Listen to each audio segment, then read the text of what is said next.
Hello আসসালামু আলাইকুম everyone. আজকে আমি তৈরি করে দেখাবো গ্লসি বাটার ক্রিম রেসিপি।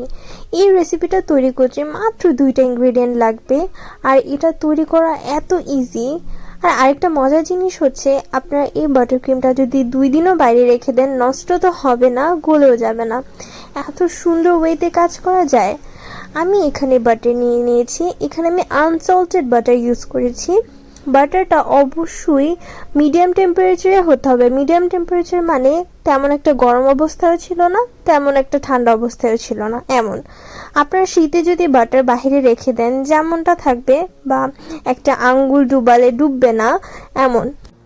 পুরো ভিডিওটা স্কিপ করা ছাড়া দেখবেন, তাহলে আপনাদের রেসিপিটা বুঝতে অনেক ইজি হবে, আর আপনারাও এত সুন্দর বাটার ক্রিম তৈরি করতে পারবেন। শেষে থাকবে কালার মিক্সিং, কিভাবে আপনারা অনেক সুন্দর ওয়েতে এত সুন্দর সুন্দর কালার আনতে পারেন, অথবা ইজিলি মিক্স করা যায়, কি কি কালার আনা যায়, কোন কালারে কেমন নাম, সব কিছু আমি ডিটেলসে বলে দিব। আমি এখানে লো স্পিডে প্রথমে বিট করে নিচ্ছি। একটা জিনিস বলবো, এই বাটারটার ক্ষেত্রে কিন্তু বেশি সফট বাটার ইউজ করা যাবে না, অথবা অনেক বেশি হার্ড বাটার ইউজ করা যাবে না, মিডিয়াম বাটার ইউজ করতে হবে। আপনারা যে ধরনের বাটার নেন, কিন্তু সফট বাটার এখানে ইউজ করাই যাবে না। আপনারা যদি হার্ড বাটার নেন তাহলে একটু কিউব করে নেবেন, তাহলে আপনাদের বাটারটা সুন্দরভাবে বিট করা যাবে।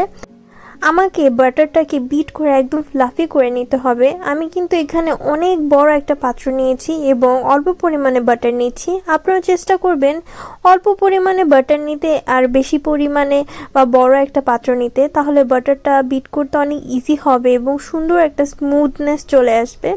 দেখতে পাচ্ছেন অনেক হোয়াইট হয়ে গিয়েছে। এখন আমি দিয়ে দিচ্ছি স্পেশাল ইনগ্রেডিয়েন্ট।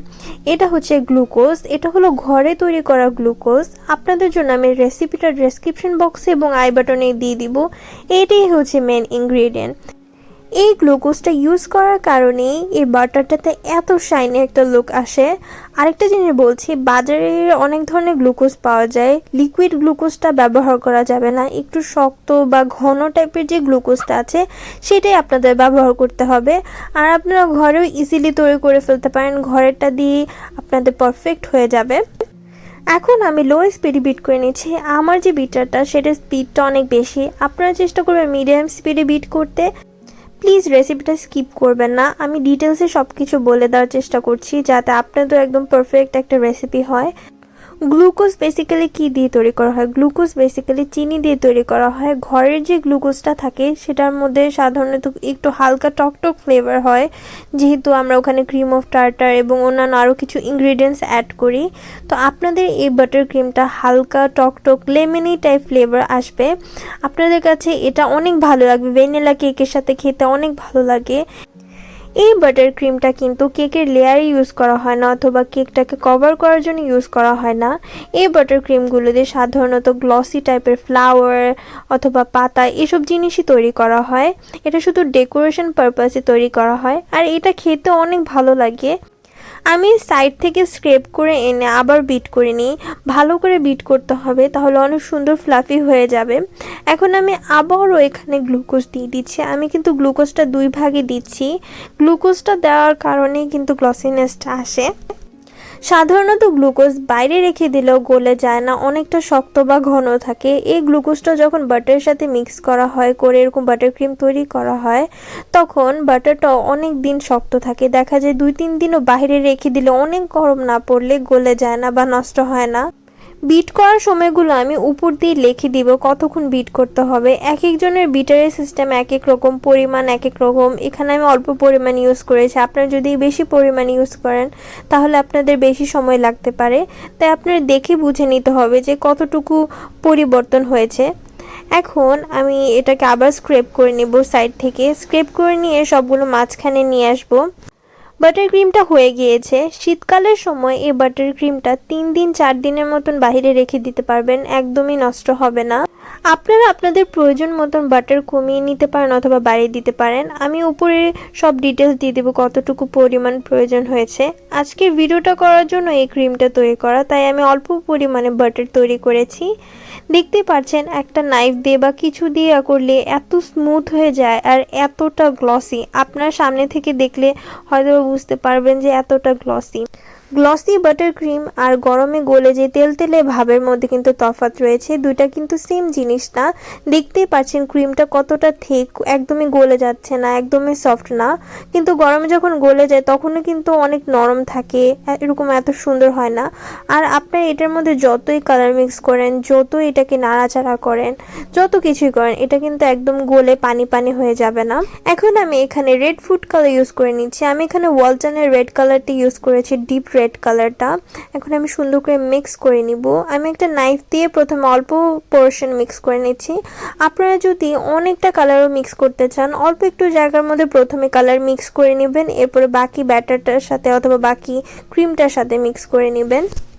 অনেক সময় দেখা যায় পাইপিং ব্যাগে ক্রিম ভরার সাথে সাথে অনেক নরম হয়ে যায়, তেল তেলে হয়ে যায়, সুন্দরভাবে ফুল করা যায় না, কিন্তু এই ক্রিমটার সাথে একদমই তেমন না। এটা অনেকক্ষণ স্টিফ থাকবে, আপনাদের হাতের হিট লাগলেও তেমন একটা নরম হয়ে যাবে না।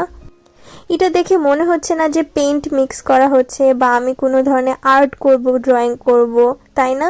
আসলে কেক তো একটা ড্রয়িং এর মতনই, জাস্ট আমরা এটা খেয়ে ফেলি আর আমরা ক্যানভাসে যেটা ড্র করি সেটা খেয়ে ফেলে না, রেখে দিই।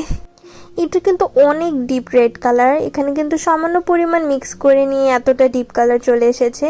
এখন আমি রেড ম্যানের অল্প একটু কালার মিক্স করে নিচ্ছি। রেড ম্যানের কালার দিলেও দেখুন কি সুন্দর মিক্স হয়ে যাচ্ছে। এই ক্রিমটার সাথে রেডম্যানের কালারও অনেক সুন্দরভাবে মিক্স হয়ে যায়। অনেক বাটার ক্রিমে দেখা যায় রেডম্যানের যে নর্মাল কালারটা আছে সেটা মিক্স হতে চায় না, কিন্তু এটার সাথে অনেক সুন্দরভাবে মিক্স হয়ে যায়। আপনারা নিজেরাই দেখতে পাচ্ছেন কতটা সুন্দর কালার চলে এসেছে। অন্যান্য বাটার ক্রিমের মধ্যে যতটা বাটার ক্রিম শক্ত হয় ওইটা দিয়ে কাজ করতে সুবিধা হয়, কিন্তু এটা এমন না। এটা যতটাই সফট হবে ততটা শাইনি লাগবে দেখতে, এটা দিয়ে কাজ করাও ততটা ইজি হবে। এখন আমি এটার সাথে আরেকটু ক্রিম মিক্স করে নিচ্ছি। আমি ক্রিম মিক্স করে আপনাদেরকে জাস্ট টেক্সচারগুলো দেখাচ্ছি, আর মিক্স করাটাও কতটা ইজি আপনারা দেখতে পাচ্ছেন। আমি কত পরিমাণে মিক্স করছি, নাড়াচাড়ি করছি, কিন্তু ক্রিমটা কিন্তু একদমই গলে যাচ্ছে না বা তেল তেলে লাগছে না। এটা কিন্তু সবসময় এরকম শাইনিই থাকবে। আর এই যে এখন যে কনসিস্টেন্সিটা আছে এরকম নরম, বা এই যে এখন আপনারা যেমন দেখছেন, এটা দিয়ে আপনাদের ফ্লাওয়ার তৈরি করতে গেলে অনেক ইজি হবে। এত স্মুথ ফ্লাওয়ার তৈরি করতে পারবেন। অনেক গরম যদিও পড়ে তখনও এটা দিয়ে কাজ করতে তেমন একটা আপনাদের অসুবিধা হবে না। তবুও আপনারা চেষ্টা করবেন সাইডে একটা বরফের বল রাখতে। আপনাদের যখনই মনে হবে যে বেশি নরম হয়ে যাচ্ছে বা একটু তেলতেলা মনে হবে, আপনারা বরফের মধ্যে রেখে দিতে পারেন, অথবা আপনারা চাইলে হালকা একটু ফ্রিজও রেখে দিতে পারেন। ফ্রিজে কিন্তু বেশিক্ষণ রাখা যাবে না, 1 মিনিট অথবা 40 সেকেন্ডের মতো।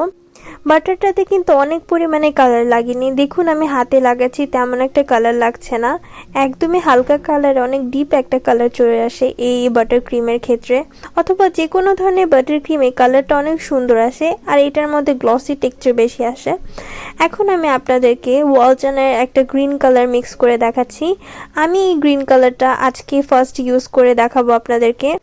ওয়ালটনের কালারগুলো আপনারা রুম টেম্পারেচারে রাখবেন, ফ্রিজে রাখলে বেশি ঘন হয়ে যায়, অনেক সময় শুকিয়ে যায়, তাই একদমই ফ্রিজে রাখবেন না, বাইরে রাখবেন। আর যদি শীতকাল হয় চেষ্টা করবেন একটু গরম জায়গার মধ্যে রাখতে, কিন্তু স্যাঁতসেঁতে পরিবেশে রাখা যাবে না। নাইফ দিয়ে সাইডটা খুলে নিয়েছি, পুরোটুকু কিন্তু খোলা যাবে না, যত অল্প পরিমাণে খোলা যায় তত দিন ভালো থাকবে, ততটা ভালো থাকবে, ফাঙ্গাস পড়বে না। তাই আপনি চেষ্টা করবেন অল্প একটু মুখ খুলতে, আর ছোট একটা টুথপিক দিয়ে অথবা নাইফ দিয়ে সবসময় কালারটা ইউজ করে নিতে। আর এরপর ফয়েল পেপারটাকে অফ করে সুন্দর করে টাইট করে রেখে দিবেন। একটা আলাদা বক্সে কালারগুলোকে স্টোর করতে পারেন, তাহলে ইজিলি ফাঙ্গাস পড়বে না, অনেক দিন ভালো থাকবে। এখন আমি অল্প অল্প করে কালার আবারও মিক্স করে নিচ্ছি। এই বাটার ক্রিমটা আপনারা নর্মাল ফ্রিজে রেখে 1 থেকে 1.5 মাসের মতো সংরক্ষণ করতে পারবেন একটা এয়ারটাইট বক্সে ভরে। এয়ারটাইট বক্সে ভরে রাখলে ফ্রিজের বাজে গন্ধ ক্রিমের ভিতর যেতে পারবে না, তাই এয়ারটাইট বক্সে ভরে রাখাটা ভালো। আরেকটা জিনিস হচ্ছে, আপনাদের বাটারে যতদিন মেয়াদ থাকবে সেটার উপরও ডিপেন্ড করে, গ্লুকোজের মেয়াদও যতদিন আছে সেটার উপর ডিপেন্ড করে। আপনাদের যদি বাটারের মেয়াদ খুব কম থাকে তখন দেখা যেতে পারে ফাঙ্গাস পড়ে যেতে পারে, অথবা নষ্ট হবে না উপর থেকে দেখতে, কিন্তু আপনাদের জন্য, শরীরের জন্য ক্ষতিকর হবে। কালার মিক্সিং এ চলে আসি। দেখতেই পাচ্ছেন আমি রেড কালারের বাটার ক্রিম নিয়ে হালকা মিক্স করে নিয়েছি। এই ক্রিমটা বা এই কালারটা গোলাপের পাতা তৈরির ক্ষেত্রে ব্যবহার করা হয়। আবার সাইডে দেখতে পাচ্ছেন একটু ব্লু নিয়ে আমি এই গ্রিনের সাথে মিক্স করে নিচ্ছি। এই গ্রিনটাকে সি গ্রিন কালার বলা হয়। এটা সাধারণত আমরা যে শাপলা ফুল তৈরি করি, শাপলা ফুলের পাতার জন্য ইউজ করা হয়। ওই কালারটা যে কোনো কেকের উপর দেখতে অনেক ভালো লাগে। এরপর আমি সামান্য পরিমাণ ব্ল্যাক মিক্স করে নিচ্ছি। ব্ল্যাক কালার মিক্স করাতে কালারটা অনেক বেশি ডিপ হয়ে গিয়েছে, মানে একদম লিভ বা পাতার কালার যেমন হয় তেমন হয়ে গিয়েছে। একটা জিনিস বলবো, এই বাটার ক্রিমের ক্ষেত্রে আপনারা যত কালার ডিপ রাখবেন ততটাই গ্লসি লাগবে দেখতে, ততটাই সুন্দর লাগবে আর ততটাই ফুটে উঠবে কালারটা। এই কালারগুলো দিয়ে ছোটোখাটো ফুল এবং পাতা তৈরি করে আপনাদেরকে দেখাবো। আর আপনারা যদি ডিটেলস ভিডিও দেখতে চান কি ধরনের ফুল তৈরি করা যায় বা সুন্দর করে একটা কেক ডেকোরেশন দেখতে চান, তাহলে প্লিজ আমাকে জানাবেন।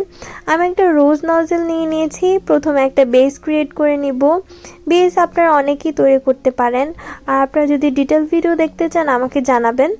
এখন আমি সি এর মতন করে সুন্দর করে গোলাপের পাপড়ি তৈরি করে নিব। জাস্ট রাউন্ড রাউন্ড করে সি তৈরি করে নিয়েছি, উল্টা সি এর মতো।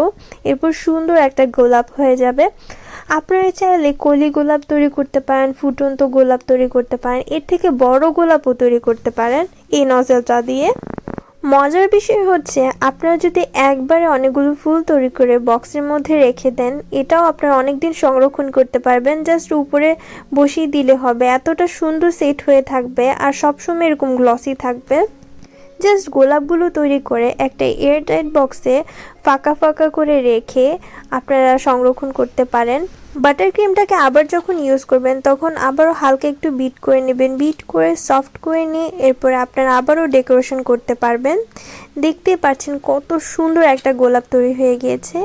আমি কাপকেক তৈরি করেছিলাম, কাপকেকের উপর থেকে একটু সমান করে আমি ফ্লাওয়ারগুলো বসিয়ে দিচ্ছি। কাপকেকগুলো অনেক ফ্লাফি হয়েছিল। কাপকেকের রেসিপিটা আমার চ্যানেলে দেওয়া থাকবে, আপনারা দেখে নিতে পারেন।